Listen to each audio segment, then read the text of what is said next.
boy. Vroom, vroom.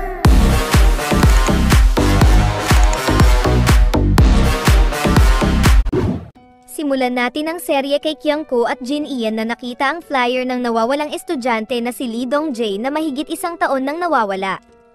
Nakita rin ito ni Go-yoon na nalaglag sa ama nitong di na malaman ang gagawin matagpuan lamang ang anak. Nakukonsensya si Go-yoon na walang silbi ang mga kasamahan niya na humahawak ng kaso. Di tulad ng Rainbow Taxi Company na dati niyang pinapasukan, nabibigyan nila ng hustisya ang mga biktima ng pang-aapi. Nagsabi ang nakatataas sa kanya na maaaring inabuso ng ama ang anak niya kaya naglayas ito na taliwas sa paniniwala ni Go-yoon. Sumabad pa ang lasing na chief of police nila na may sinusunod silang protocol at hindi niya pwedeng pakialaman ang kaso na hawak ng mga kasamahan niyang pulis. Ikinalungkot ni Go-yoon ang mga kasong kriminal na hindi nabibigyan ng pansin. Samantala, patuloy na nagdikit ng sticker si Sung-chul o Mr. Jang sa iba't ibang lugar upang ipagpatuloy ang nasimulan nilang deluxe taxi service na tumutulong sa naaapi lalong-lalo na kung ang mga ito ay nawawalan na ng pag-asa na makamit ang hustisya. Sumunod na eksena, labis-labis ang pagdadalamhati ng ama ng nawawalang estudyante na si Dong-jae dahil ginawa na niya ang lahat ngunit di pa rin niya matagpuan ang anak. Sinubukan niyang wakasan ang buhay.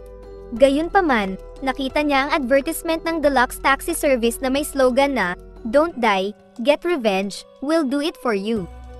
Napagtanto niya na maaaring ito na ang kasagutan sa hinahanap niyang hustisya. Agad niyang tinawagan ang Rainbow Taxi Company na nasagot ni Mr. Jang, ang founder ng deluxe taxi service. Pinadalhan niya ng mensahe si Dookie upang sunduin si Mr. Lee, ang kawawang ama ng nawawalang si Dong-jae.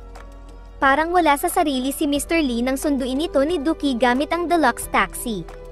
Sinabi ni Dookie kay Mr. Lee na ikwento niya kung ano ang nangyari sa kanya. Tapos ay pinindot niya ang recorder ng sasakyan.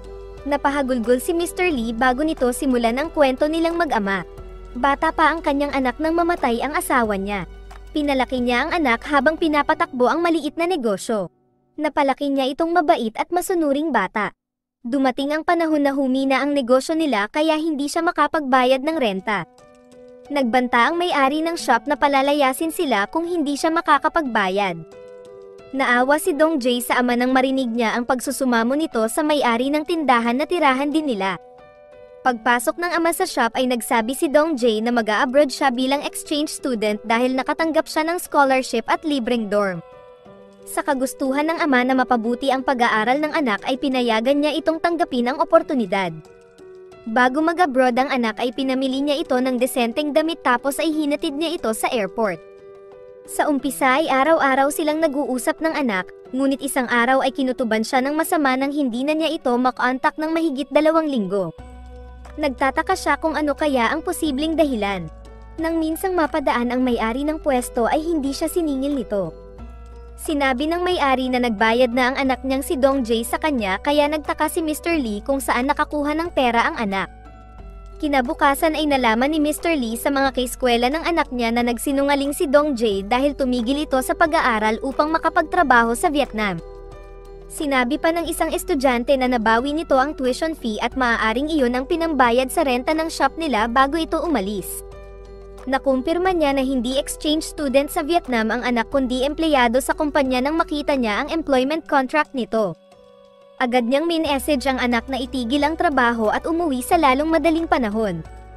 At dahil hindi sumasagot ang anak sa mga tawag at text niya, minabuti niyang sundan ang anak sa Pattaya, Vietnam. Pinuntahan niya ang address na nakasulat sa employment contract ng anak ngunit wala siyang nakitang opisina sa alanganing lugar. Bumalik siya sa Korea at ini-report sa pulisya ang pagkawala ng anak niya. Nagsabi ang isang pulis na hindi siya pwedeng basta-basta na lang magre-report ng nawawala sa kadahilanang hindi niya ito makontak, lalong-lalo na kung nasa ibang bansa ito. Sinabi niyang nakatanggap siya ng tawag mula sa anak na umiiyak ngunit naputol ang tawag tapos ay pinakita niya ang address ng opisina sa Vietnam. Nagwika ang pulis na maaaring mali ang address sa kontrata. Nagmakaawa siya na posibleng may masamang nangyayari na sa anak niya dahil matagal na itong hindi tumatawag. Nagsabi lang ang mga pulis na titignan nila ang bagay na iyon at babalikan siya. Bumuhos ang emosyon ni Mr. Lee dahil walang aksyon ang mga pulis. Sinabi niyang sigurado siyang boses ng anak niya ang lalaking tumawag sa kanya na umiiyak.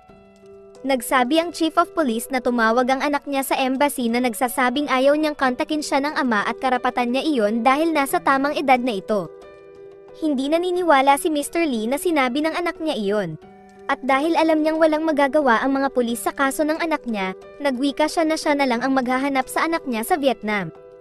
Unang ginawa niya ay nagpa-print siya ng maraming flyers at ipinakalat niya ito sa buong syudad. Balik sa hideout, nagwika si Mr. Jiang na kapag nasa hustong gulang na ang isang anak, hindi kinokonsidera ng pulis na nawawala ito kundi naglayas lang. Minsan ay may natanggap na sulat si Mr. Lee sa anak na humihingi ng kapatawaran dahil nahihirapan na siya at gusto na niyang magpakamatay. Pinasuri niya ito at nakumpirma na sulat ito ng anak niya. Umamin ng Chief of Police na nakatanggap sila ng tawag mula sa anak niya at nalaman nila na ang lugar na kinaroroonan nito ay ang lugar kung saan nagsusugal ng ilegal ang mga banyaga. Nagsabi siyang hindi sugarol ang anak niya at hindi siya naniniwala na magagawa nitong magpakamatay. Umulan man o umaraw ay patuloy niyang pinamigay ang flyers ng nawawala niyang anak. Sinuri nila Mr. Jiang at Duki ang sulat at napag-alaman nila na sulat nga ito ng anak ni Mr. Lee.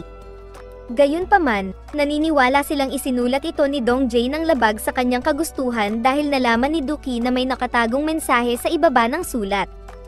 Dating nagsilbi si Dong Jae sa military bilang signalman kaya ang mga bakas sa ilalim ng papel ay isang Morse code na ang ibig sabihin ay iligtas niyo ako. Lumipat ang eksena sa Vietnam kung saan makikitang nakakaranas ng torture si Dong Jae sa kamay ng mga sindikatong Koreano na nag-recruit sa kanya. Nang lumabas ng silid ang mga sindikato upang tignan ang ginawa ng isang programmer, sinubukan niyang tawagan ang ama upang humingi ng tulong. Ngunit nahuli siya ng mga bantay kaya lalo siyang sinaktan ng mga ito. Nang puwersahan siyang pinasulat ng suicide note ay ginamit niya ang kaalaman sa Morse code sa pagbabaka sakaling may makabasa nito. Sa kabutihang palad ay nadiskubre ito ni Duki. Balik kay Mr. Lee, formal na kinuha niya ang serbisyo ng deluxe taxi service. Unang ipinaliwanag ang rules ng kumpanya. Tumatakbo ang metro ng taxi habang tinatrabaho ng kumpanya ang kanyang request. Huling kasunduan ay hindi niya pwedeng ibunyag sa iba ang tungkol sa serbisyo ng deluxe taxi. May pagpipilian siya, kung gusto niyang maghiganti ay piliin niya ang asul na butones at kung ayaw niya ay piliin niya ang pulang butones. Bago siya pumili ay naalala niya ang pagiging mabuting anak ni Dong Jae at ang masasayang alaala nila. Pinindot niya ang asul na butones na nagbigay ng go signal kay Duki na simulan na ang serbisyong iniatang sa kanya. Kinuha niya ang deluxe taxi na nakatago sa basement at pinuntahan ang opisina kung saan nagpasa ng resume si Dong Jae.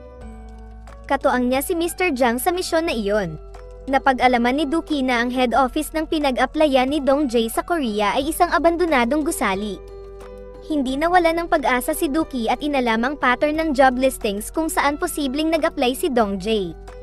Sa huli ay nalaman niya kung saan nagpasa si Dong Jae ng resume kaya nagpasa din siya ng resume doon. Hindi nagtagal ay natanggap siya kaya lumipad siya patungong Vietnam. Narating ni Duki ang Kotaya International Airport. Mag-isa man siya sa Vietnam ay katulong niya si Mr. Jiang sa pangangalap ng impormasyon gamit ang computer. Ang sindikatong employer ay sinundo siya sa likod ng airport upang hindi sila mahagip ng CCTV camera. Nandoon din ang ibang aplikante na walang kamalay-malay sa malupit na sindikatong inaplayan nila. Alam ni Duki na delikado ang misyon ngunit iyon lang ang tanging paraan upang maisalba niya ang buhay ni Dong Jae at managot ang mga sindikatong nambibiktima ng inosenteng aplikante. Samantala, napag-alaman ng mga dating empleyado ng deluxe taxi service na sina Kyung Ko, isang expert na mekaniko sa automobile industry, si Jin Ian, isang expert sa Korean Aerospace Lab at si Go Yun na isa ng ganap na pulis at expert hacker, na may bagong misyon si Mr. Jiang at Duki na hindi pinapaalam sa kanila dahil may kanya-kanya na silang buhay at bagong trabaho. Gayunpaman, dumadaloy pa rin sa kanilang mga dugo ang pagtulong sa mga naaapi kaya nagsabi si Kyung Ko na tutulungan nila ang dating boss at kasamahan sa misyon nang hindi nila nalalaman. Palihim na chinek ni Go Yun ang record ni Dong Jae at napag-alaman niya na sumunod si Duki sa Vietnam. Balik kay Duki, patuloy silang bumiyahe patungo sa opisinang papasukan nila. Dinala sila ng guide sa mga tourist spot ng Vietnam habang patuloy ang pakikipag-ugnayan niya kay Mr. Jiang. Pagbalik nila sa pick-up location, pinasakay sila sa maliit na sasakyan tapos ay kinuha ang kanilang cellphone at nagsabing papalitan ito ng SIM card. Nagpatuloy ang biyahe nila palayo sa kabihasnan. Alam ni Duki na may masamang plano ang guide. Nang marating nila ang masukal na lugar ay hinarang sila ng mga bandido at sinuutan sa ulo ng itim na tela. Doon naputol ang komunikasyon ni Mr. Jiang kay Duki na labis niyang pinag-alala. Nagising na lang si Duki at iba pang aplikante na nakabitin. Doon napagtanto ng mga aplikante na biktima sila ng human trafficking, di tulad ni Duki na alam niyang malalagay sa alanganin ang kanyang buhay sa misyong iyon. Nagtanong ang leader ng sindikato kung sino sa kanila ang marunong magsugal. Nang walang kumikibo ay muli silang binitin at pinagpapalo ng kahoy. Napilitan ng dalawa na umamin na may alam silang sugal. Nagsabi ang leader na simula sa araw na iyon ay magpoprogram sila ng iba't ibang klase ng laro na pwedeng ilagay sa internet. Dahil lahat sila ay graduate ng computer science, binigyan sila ng mga gagamiting libro. Nang sabihin ng isa na graphic artist siya at hindi programmer, hinampas siya sa ulo ng leader. Napilitang magsalita ang isa na susubukan niyang gawin ang pinapagawa ng leader. Sobrang galit ang naramdaman ni Duki ngunit wala siyang magawa. Nagsabi ang leader na ang tanging paraan lang upang makalabas doon ng buhay ay kung magtatrabaho sila ng maigi. Tapos ay tumawa lang ito na parang demonyo. Dinala sila sa kani-kanilang tutuluyang selda at doon ay nalaman ni Duki ang kalunos-lunos na sitwasyon ng lahat ng mga biktimang aplikante. Balik kay Mr. Jiang, napilitan siyang humingi ng tulong kay Goyon ngunit di niya tinuloy ang pag-uusap nila.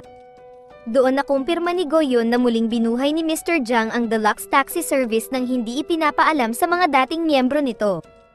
Sa presinto, sinubukan ni Kyungko at Jin Ian na hingin ang kopya ng kaso ni Dong Jae ngunit wala silang otoridad na hingin ito. Nang gumawa ng eksena si Kyungko ay kinulong siya. Mabuti na lang ay palihim na napitsura ni Jin Ian ang mga dokumento. Balik kay Duki, ikinulong siya sa selda kung saan kinulong si Dong Jae. Nakita niya ang librong ginamit ng estudyante na may bakas ng dugo at mga sulat na humihingi ito ng tulong. Nasaksihan niya ang pagtakas ng isang aplikante na ipinagtataka niya kung bakit hinayaan lang itong makatakas. Samantala, lihim na sinundan ni Kyungko at Jin Ian si Duki sa Vietnam dahil nag-aalala sila sa kaligtasan ng kaibigan at dating kasamahan. Nagawang makalabas ni Duki sa selda upang alamin ang aktibidad ng mga sindikato sa paligid. Nalaman niya na hindi lang ang grupong iyon ang nagpapatakbo ng illegal gambling. Maya-maya lang ay dumating ang Big Boss dala ang nakatakas na kasama niya. Lumalabas na ang paligid sa lugar na pinagtatayuan ng hideout nila ay mga kasabwat ng sindikato. Balik kay Mr. Jiang, dahil hindi niya mapagana ang computer system ay pinindot niya ang emergency button. Iyon ang naging hudyat kay Goyon na magpakita sa kanya upang tuluyan ng makatulong siya sa misyon nila. Nang magbalik ang komunikasyon ni Duki kay Mr. Jiang ay si Goyon na ang nakausap niya. Ikinasiya ni Duki ang pagbabalik ng partner niyang hacker. Ipinaalam ni Duki ang mga aktibidad ng sindikato at kung paano nakaka-recruit ang mga ito ng mga aplikante upang magtrabaho bilang programmer. Sinabi niya na hindi pa niya nakikita si Dong Jae. Nagbilin si Duki kay Goyon na magpadala ng online gambling program. Narating ng dalawa ang Vietnam at kasalukuyang hinahanap ang address na nakasulat sa papel. Sa dami ng mapupuntahan ay nagawi sila sa hideout ng kilalang sindikato na si Madam Lim.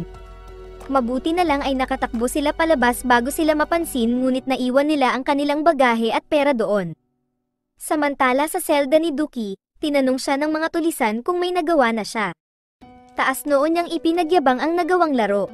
Natuwa ang leader sa bagong laro na ginawa niya na agad namang ipinakita nito sa Big Boss nila. Kasabay nito ay nakuha nila ang pagkakakilanlan ng mga sindikato. Maya-maya lang ay biglang nagka-error ang program. Binintang ni Duki sa leader na may nabura itong code kaya nagluko ang program.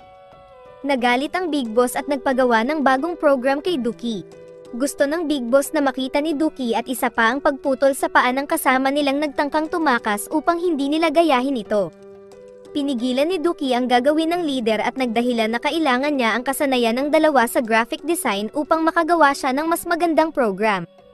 Nagsabi ang Big Boss sa leader na ibigay ang lahat ng kailangan ni Duki. Tapos ay pinagbuntungan ng boss ang leader dahil sinira nito ang program na nagawa ni Duki. Pinagsama-sama silang tatlo sa isang silid upang gawin ang program. Sinabi ni Duki sa dalawa na wag silang mag-alala at makakauwi sila sa kani-kanilang bahay ng ligtas. Upang mangyari iyon ay hiningi ni Duki ang tulong nila. Lumipat ang eksena kay Mr. Jang at Goyun. Nagtataka si Goyun na biglang hindi na nagparamdam sa kanya sina Kyungko at Jin Ian sa mga nakaraang araw. Sinabi niya kay Mr. Jang na alam na ng dalawa ang kasalukuyang misyon. Balik sa dalawa, parehas na silang nakaramdam ng gutom at hindi na nila alam kung saan nila hahanapin si Duki. Palihim silang umangkas sa isang maliit na sasakyan palayo sa syudad. Kasabay nito ay chinek ng bantay ang selda nila Duki. Di niya alam na wala si Duki sa selda at kasalukuyang nasa biyahe papuntang syudad. Habang nasa biyahe ay sinabi sa kanya ni Goyun na nahack niya ang server ng mga sindikato. Nalaman rin ito na wanted sa Interpol ang big boss na si Kwon Do-sik. Maya-maya lang ay napansin ni Duki na mabilis ang takbo ng metro ng taksing sinasakyan niya. Tinakot siya ng driver at isa pa at pinagbabayad siya ng $6,000 kung ayaw niyang masaktan. Tatawa-tawa lang siyang nilabanan ng mga ito at iniwan sa isang lugar. Sa ngayon ay hindi pa rin nila matunton ang kinaroroonan ni Dong Jae. Sumakay ng taxi ang dating tour guide nila at hindi nito napansin na si Duki ang driver ng taxi. Napag-alaman niya na dala ng guide ang mga passport ng biktima nila. Gamit ang impormasyon sa passport, nagpapanggap itong siya ang may-ari ng passport at tinatawagan nito ang embahada ng Korea, upang sabihin na naglayas siya dahil inaabuso siya ng kanyang mga magulang. At karapatan niyang hindi ipaalam sa kanyang mga magulang ang sitwasyon niya dahil nasa tamang edad na siya. Nang mapansin ng guide na mali ang dinaanan nila, itinali siya ni Duki sa bubong ng taxi. Tinanong siya ni Duki kung kilala niya si Dong Jae, itinanggi ng guide na kilala niya ang nasa passport. Dahil ayaw nitong magsabi ng kanyang mga nalalaman, muling pinatakbo ni Duki ang taxi at nagbantang ibubunggo ito sa malaking bato. Sa takot ay nagsalita ito. Nagsabi itong may 4 hanggang 5 grupo ang sindikato at nagre-report sila sa head office. Sa huli ay iniwan ni Duki ang guide na nakatali sa gilid ng kalsada. Pabalik ng hideout ng mga sindikato, napansin ni Duki ang dalawa niyang dating kasamahan at kaibigan kaya binalikan niya ang mga ito. Sa pagod at gutom ay inakala ni Jin Ian na nagdedeliryo siya dahil kamukha ni Duki ang taxi driver. Di nagtagal ay napaiyak sila sa tuwa nang malamang si Duki ang nakita nila. Agad silang nilibre ni Duki ng noodles sa tindahan. Sinabi ni Jin Ian na nandoon sila dahil baka kailanganin ni Duki ng tulong na ikinatuwa naman niya. Nalaman na rin ni Goyun at Mr. Jang na nasa Vietnam na pala ang dalawa kasama si Duki. Sa taxi, nagsabi si Duki na malamang ay isinama si Dong Jae sa ibang grupo na pinapatakbo rin ng sindikato. Sa dami ng grupo ay hindi nila matukoy kung nasaan si Dong Jae. Naisip ni Duki na gumawa ng paraan upang magsama-sama ang lahat ng grupo sa iisang lugar. Narinig ni Duki ang kwento ng dalawang kasama na nasa Vietnam si Madam Lim kaya naisip niyang gamitin ito. May binigay siyang papel sa isang tindero. Nang makita siya ni Madam Lim ay hinabol siya nito ng taga ngunit nakalayo siya sakay ng taxi. Nalaman nila na umorder si Duki ng 2 kahon ng alak at pinadeliver ito. Nagkasa ng pag-atake ang sindikatong Chinese na hawak ni Madam Lim sa hideout ng mga sindikatong Koreano dahil iyon ang address na nakalagay sa order ni Duki. Nagulantang at nagtataka ang mga sindikatong Koreano kung bakit sinugod sila ng mga sindikatong Inchik. Gigil na gigil si Madam Lim kay Duki na kilala niya sa pangalang Wang Taozi. Sinugod ng lahat ng mga tauhan niya ang hideout ng mga Koreano. Ginamit ni Duki ang nakuha niyang cellphone sa kasabwat na guide upang i-message ang leader ng grupo na umalis na sila sa hideout nila. Napagtanto ng leader na nabihag ng mga sindikatong Inchik ang kasabwat nilang guide kaya nag-utos ito sa mga tauhan na tawagan ang ibang grupo at papuntahin sa head office bago pa malantad ang buong organisasyon nila. Naabutan ng mga tauhan ni Madam Lim ang ibang tauhan ng sindikato, samantalang ang ilan ay nagdaan sa likod at tumakas kasama ang mga bihag nila. Galit na galit si Madam Lim at hindi niya inabutan si Wang Taozi. Samantala, naalarma ang lahat ng grupo kaya lahat sila ay nagtungo sa head office kasama ang kani-kanilang mga sugatang bihag na empleyado. Pagdating doon ay sinapak ng big boss ang leader na nag-utos na magtungo sila doon nang walang permiso. Ilang saglit pa ay dumating ang chairman ng sindikato. Nanlaki ang mata ni Goyun nang malaman niyang chief of police nila ang chairman ng organisasyon. May kutob ang chairman na isa sa mga bihag nilang empleyado ang may kagagawan ng panlilinlang na iyon. Ipinaalam ni Goyun kay Duki na iyon ang chief of police na humahawak sa kaso ni Dong Jae. Nag-utos ang chairman na pasulatin ang mga bihag ng suicide note bago iligpit ang mga ito. Habang hinahanda ang sementong paglilibingan sa kanila ay inilabas nila ang unang batch na ilulubog sa semento. Doon unang nakita ni Dookie si Dong Jae na lupaypay sa sahig. Takot na takot ang lahat ng bihag sa sasapitin nila. Di na nakapagtimpi si Dookie at nagsalita laban sa mga sindikato. Sinabi niya sa Big Boss na nandoon sila upang makapagtrabaho at mabigyan ng magandang buhay ang kanilang mga pamilya. Nagtaka ang Big Boss kung bakit natanggal ang tali ni Dookie sa kamay. Sumunod na nangyari ay isa-isang nilabanan ni Dookie ang lahat ng mga tauhan ng sindikato. Marami man sila ay hindi umubra ang mga ito sa kasanayan ni Dookie na dating sundalo. Tinanggalan niya ng tali ang isang biktima upang ito ang magtanggal ng tali ng iba pa. Pagkatapos ay tinugis niya ang chairman at mga tauhan nito. Bago niya malapitan ang chairman ay hinarang siya ng Big Boss na pinahirapan muna siya bago niya ito makulata. Nagawang makatakas ng chairman habang nilalabanan ni Dookie ang mga tauhan nito. Mabuti na lang ay dumating si Kyung Ko at Jin Ian na nagpanggap na Vietnam Police. Gamit ang motor na ginamit ng dalawa, hinabol niya ang chairman. Sa tulong ni Go Yoon ay nagawa niyang masundan ang sasakyan ng chairman hanggang sa maabutan niya ito. Sadya niyang ibinangga ang motor sa kotse kaya nawalan ng giya ang kotse at nabalahaw. Nagkaroon ng habulan sa pagitan ng dalawa hanggang sa makorner niya ito sa rooftop. Tinutukan siya nito ng baril kaya wala siyang magawa. Nang kalabitin ng chairman at dating chief of police ang gatilyo ng baril ay bumulagta ito sa tama ng bala. May sniper sa paligid na bumaril sa chairman at walang ideya si Dookie kung sino ito. Ilang segundo lang ay nagdatingan ang mga Vietnam Police at inaresto ang lahat ng miyembro ng sindikato. Dahil sa ginawa ng Rainbow Taxi Team ay nalantad ang lahat ng ilegal na gawain ng mga Koreanong sindikato sa Vietnam. Pagbalik sa Korea ay hinatid ni Dookie si Dong Jae sa tirahan nila. Nandoon ang ama ng estudyante na matagal nang nangungulila sa kanya. Bumuhos ang luha ng mag-ama dahil sa wakas ay nagkita na sila matapos ng isang malaking unas sa buhay nila. Masaya ang buong team ng Rainbow Taxi Company sa matagumpay na misyon nila.